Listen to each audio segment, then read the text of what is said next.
எப்ப பார்த்தாலும் காலையில கடை, மத்தியானம் கடை, சாயங்காலம் கடை. என்ன கடை? அரிசி கடையா, பருப்பு கடையா, என்ன கடை? என்ன கடை? அதான் என்ன கடை கொடுத்துட்டாங்க? அதான் வைன் கடை தானே. வைன் ஷாப் திறந்து வச்சுட்டாங்களாமா? ஐயோ, இந்த பூமி ஈரோடு பூமி தான் முதல்ல கல்லுக்கடைக்கு மறியல் செய்ய வேண்டும் என்று சொன்ன பூமி. கல்லுக்கடைய திறக்கவே கூடாது என்று 1920 ஈரோடு மாளிகையில தான் முடிவு பண்ணாங்களாம். யாரு? மகாத்மா காந்தி.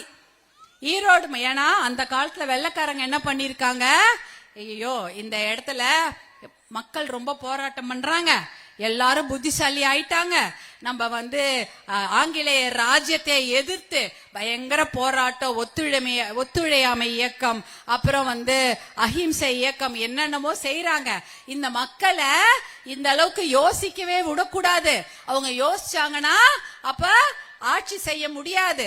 அதனால அவங்களுக்கு கள்ள ஊத்தி கொடுத்துருவோம் அப்படின்றதுக்காகவே கள்ளுக்கடையை திறந்து மக்களை குடிக்கு அடிமையாக்க அவர்கள் முடிவெடுத்து கள்ளுக்கடையை திறந்துட்டாங்களாம். அப்ப 1900 அப்புறம் 1920 மகாத்மா காந்தி எல்லாம் முடிவு பண்றாங்க. மகாத்மா காந்தியடிகள் வராரு இங்க. அப்ப சொல்றாரு, இல்ல கள்ளுக்கடையை எதிர்த்து போராட்டம் செய்வோம் அப்படின்னு அவங்க போராட்டம் செய்கிறார்கள். அப்பனால்தான் கள்ளுக்கடை எதிர்த்து முதல்ல போராடிய பூமியே இது ஈரோடு தான்மா, இந்த மாவட்டம் தான். அதுவே எவ்வளவு பெரிய விஷயம். இன்னைக்கு இங்க கல்லுன்னு சொல்ல முடியாது. சாராயம் எவ்வளவு விக்கி தெரியுமா? ஒரு நாளைக்கு ஒரு கடையில 3.5 லட்சம் ரூபாய். 3.5 லட்சம் ரூபாய் யார் பணம்? உங்க ஆளேதான். உங்க பணம் அது எங்க இருக்கணும்? உங்க வீட்டு பீரோல இருக்க வேண்டிய பணம் 3.5 லட்சம் ரூபாய். ஆனா இந்த பூமியில தான் தந்தை பெரியார் அவர்கள் உதிர்த்து கள்ளுக்கடையும் இந்த மது பழக்கத்தை எதிர்த்து மிகப்பெரிய போராட்டத்தை நடத்தினாரு. ஆனாலும் கடைசியில என்ன ஆச்சு? இந்த மாவட்டத்துல எவ்வளவுக்கு குடிச்சு தீக்குறாங்க வருஷத்துக்கு? 2160 கோடி ரூபாய்.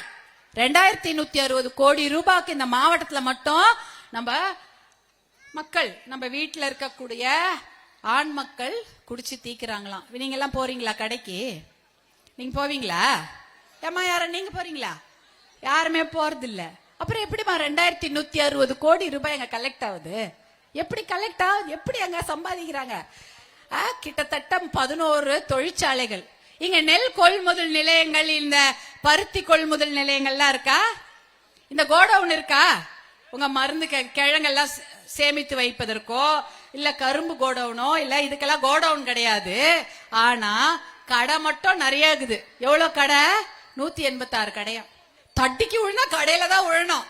கடையில போய் இல்லன்னு யாரும் நிக்க கூடாது. மக்கள் போயிட்டு அடடா இந்த கடை இல்லையே, எங்க போய் சாப்பிடுறது அப்படின்னு அவங்க யோசிக்கவே கூடாது.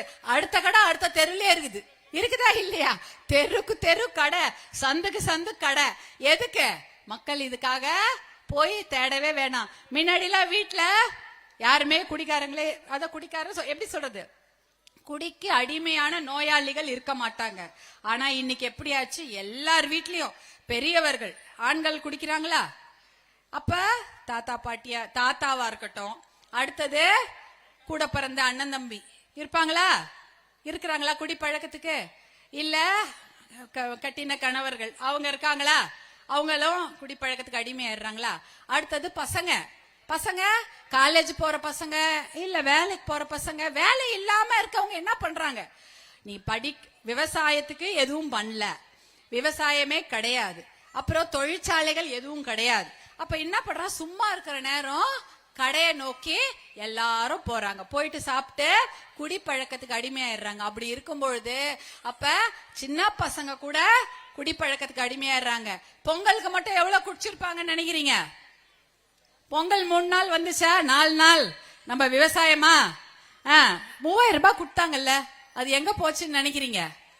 எங்க போச்சு? காலி ஆயிடுச்சா? மறுபடியும் கூடி டாஸ்மாக் போயிடுச்சா? 3000 ரூபாய் உங்கள் பொங்கல் பரிசாக கிடைத்தது. இப்ப கோடை பரிசாக கிடைத்த 5000 ரூபாய் யார் வீட்டுல பத்திரமா இருக்கு சொல்லுங்க? யார் வீட்டுல இல்லையா?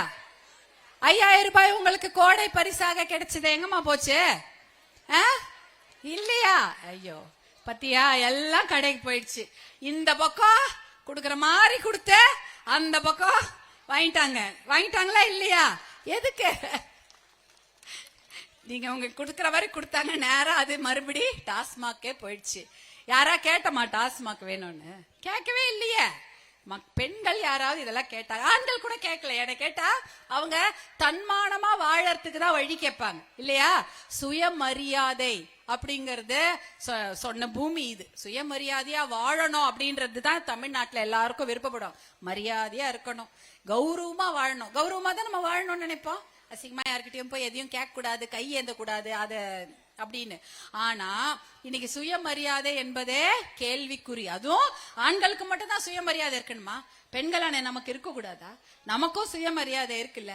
மரியாதையா இருக்கணும். நம்ம கையில ஒரு 2 காசு இருந்தா என்ன பண்ணுவோம்? நம்ம பசங்களுக்கு ஏதாவது வாங்கி கொடுப்போம், படிக்க வைப்போம், கல்யாணம் பண்ணோம், பெரிய படிப்பு படிக்க வைக்கணும், வெளிநாட்டுக்கு அனுப்பணும், வீடு கட்டிக்கணும். வீடு கட்டணுமா? இந்த வீடோட பெரிய வீடுக்கு போகணுமா? வாடகை வீடு வேணாம், நான் சொந்த வீட்டுக்கு போகணும்.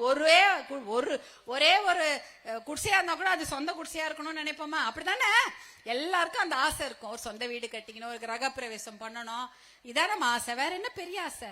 எதுவும் கிடையாது. அவ்வளவுதானே. நம்ம பசங்க நம்ம கண்ணெதிர்க்க நல்லா இருக்கணும், இதற்காக தான் நம்ம ஆசைப்படுறோம். ஆனா இது எல்லாத்தையும் குழி தோண்டி புதைக்கிறது எது? இந்த TASMAC wine shop. Wine shop தானே எல்லாத்துக்கும் ஒரே ஒரு வேட்டு எது வைக்குது? ஒயின் ஷாப் தான்.